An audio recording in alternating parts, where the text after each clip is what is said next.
আসসালামু আলাইকুম ওয়া রাহমাতুল্লাহ। প্রিয় সাহাবের পথের দর্শক মণ্ডলী, তো আজকে নামাজের বিষয় নিয়ে কিছু আলোচনা করব। সবাই গুরুত্ব সহকারে শুনবেন ইনশাআল্লাহ।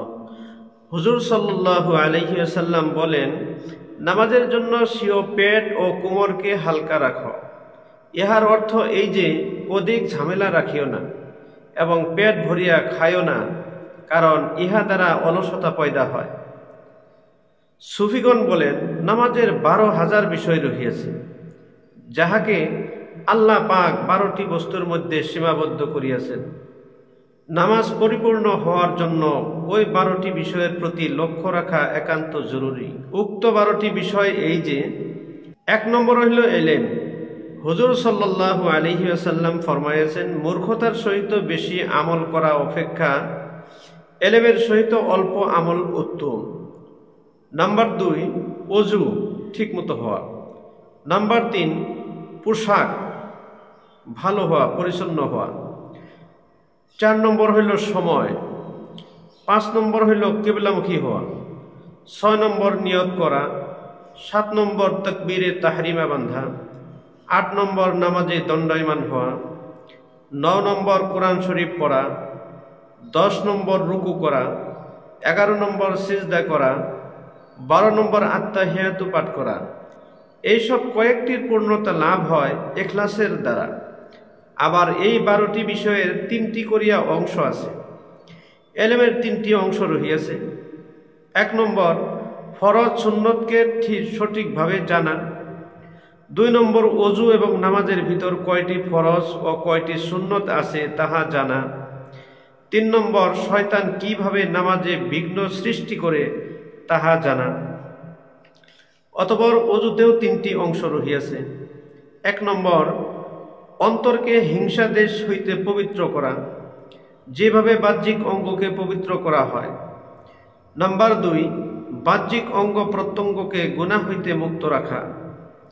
নাম্বার 3, পানি কম বা বেশি ব্যবহার না করা। পোশাকের 3টি অংশ হইতেছে এই, এবং পোশাকের মধ্যেও 3টি অংশ হইল এটা যে, নাম্বার 1, হালাল উপার্জনের পোশাক হওয়া। নাম্বার 2, পাক সাফ হওয়া। নাম্বার 3, সুন্নতি তরিকার মতো পরিধান করা, অর্থাৎ গর্ব সহকারে পরিধান না করা।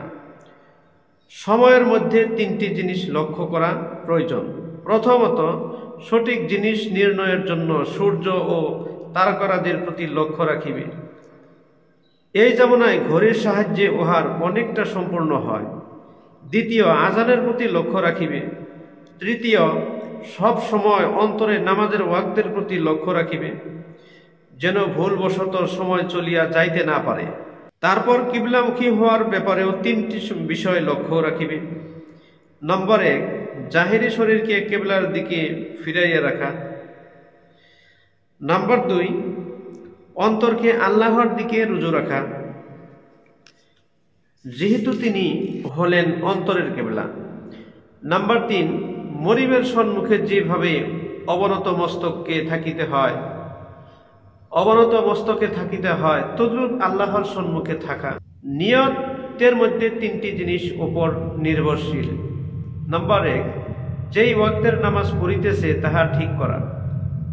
নাম্বার 2, এইরূপ মনে করা যে আল্লাহর সামনে দাঁড়াইয়া আছে, তিনি দেখিতেছেন।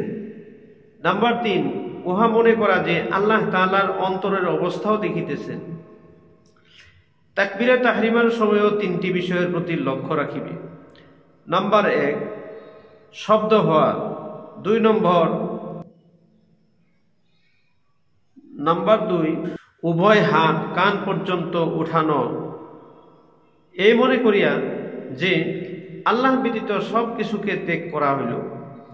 নাম্বার 3, আল্লাহু আকবার বলার সময় আল্লাহর মহত্ব অন্তরে পোষণ করা। কিয়ামের মধ্যে 3টি জিনিস রহিয়াছে। 1 নম্বর, দৃষ্টি সিজদার জায়গায় রাখা। নাম্বার 2, মনে মনে আল্লাহর সম্মুখে দণ্ডায়মান হওয়ার কল্পনা করা। নাম্বার 3, অন্য কোনো দিকে ধ্যান না করা। যে ব্যক্তি অন্য কোনো দিকে লক্ষ্য করে তার তুলনা ওই ব্যক্তির সহিত যে অনেক খুশামত তুষামত সহকারে দণ্ডায়মান বাধ্য করিয়া বাদশাহর দরবারে প্রবেশ করাইল, কিন্তু বাদশাহ যখন তাহার বক্তব্য শ্রবণ করার জন্য মনোযোগ দিল, তখন সে এদিক ওদিক দেখিতে লাগিল। এমন অবস্থায় বাদশাহ তাহার বক্তব্যর কিরূপ শুনিবে? কেরাতের মধ্যেও 3টি বিষয় লক্ষ্য রাখিতে হইবে। নম্বর 1, বিশুদ্ধ রূপে পড়িবে। নম্বর 2, অর্থের প্রতি লক্ষ্য রাখিবে। নম্বর 3, যাহা পড়িবে তাহা আমল করিবে। রুকুতে 3টি বিষয় রহিয়াছে। নম্বর 1, রুকুর মধ্যে কোমর উঁচু নিচু না করিয়া একেবারে সোজা রাখা। আলেমগণ বলেন মাথা, কোমর এবং নিতম্ব সোজা রাখিতে হইবে। নম্বর 2, হাতের আঙ্গুলিগুলি খোলা অবস্থায় হাঁটুর উপর রাখিবে। নম্বর 3, আজমতের সহিত তাসবিহ পাঠ করা। সিজদার মধ্যেও 3টি বিষয় রহিয়াছে। সিজদার মধ্যে উভয় হাত কান বরাবর রাখা, হাতের কোনোয় খাড়া রাখা, আজমতের সহিত তাসবিহ পাঠ করা। বসার মধ্যে 3টি বিষয় লক্ষ্য রাখিবে। ডান পা খাড়া করিয়া বাম পায়ের উপর বসিবে।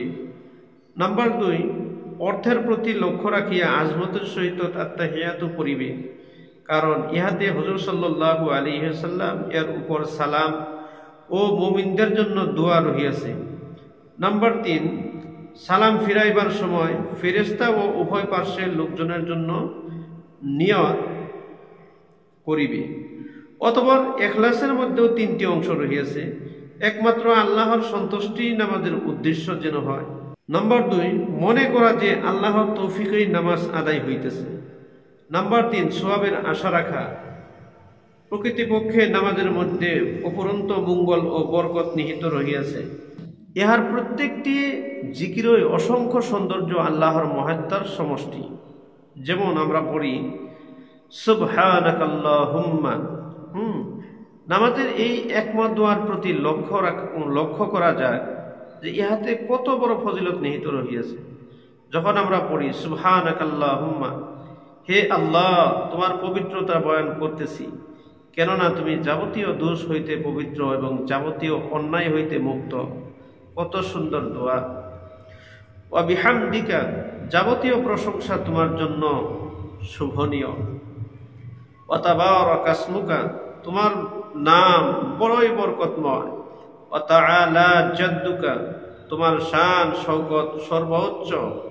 ওয়া লা ইলাহা গায়রুক, তুমি ভিন্ন অন্য কোনো উপাস্য নাই। এইভাবে রুকুর মধ্যে বলা হয় সুবহানা রাব্বিয়াল আযীম, আমার আজমতওয়ালা রব সমস্ত ত্রুটি হইতে পবিত্র। তাহার মহত্বের সম্মুখে স্বীয় দুর্বলতার প্রকাশ, ঘাড় উঁচু রাখা অহংকারের লক্ষণ, আর উহা নুয়াইয়া নেওয়া আনুগত্যের স্বীকৃতি। রুকুর মধ্যে যেন স্বীকার করা হইতেছে যে তোমার আদেশের সম্মুখে মস্তক নত করিতেছি এবং তোমার বন্দেগী মাথার উপর ধারণ করিতেছি। আমার পাপিষ্ঠ দেহ তোমার নিকট, তোমার দরবারে হাজির ও নত জানো। নিশ্চয় তোমার মহাত্মার সম্মুখে আমি নতশির। এইভাবে সিজদার তাসবিহ সুবহান রাব্বিয়াল আ'লা। যখন আমরা এই দোয়া পড়ি তখন এর অর্থ হলো যে এর মধ্যে আল্লাহ তাআলার অসীম মহত্বের স্বীকৃতি এবং সমস্ত ত্রুটি বিচ্ছুতি হইতে পবিত্রতার একাকার বর্ণনা। শরীরের শ্রেষ্ঠতম অঙ্গ চক্ষু, কর্ণ, নাসিকা এইসব কয়েকটি হাজির করিয়া যেন স্বীকার করা হয় এইসব তোমার দরবারে ভুলুণ্ঠিত, শুধু এই আশায় যে তুমি আমার উপর দয়া ও মেহেরবানি করো। এই বিনয়ের প্রথম প্রকাশ হাত বাঁধিয়া আদবের সহিত দাঁড়াইবার মধ্যেও ছিল। তারপর আর এক ধাপ তরাক্কি করিয়া রুকুর মধ্যে মাথা নত করা হয়। অবশেষে মাথা মাটিতে রাখিয়া নাকে ক্ষত দিয়া আপন গুলামিয়াতের চরম নিদর্শন দেখানো হয়। এইভাবে পুরা নামাজের হাল। বাস্তবিক পক্ষে এহেন নামাজই দিন দুনিয়ার যাবতীয় কামিয়াবির সিঁড়ি। আল্লাহ পাক স্বীয় মেহেরবানিতে নামাজে মেহেরবানির সাহায্যে আমাকে এবং সমস্ত মুমিন মুসলমানকে ওইরূপ নামাজ পড়ার তৌফিক দান করুন, আমিন। ওয়া আখিরু দাওয়ানা আলহামদুলিল্লাহি রাব্বিল আলামিন।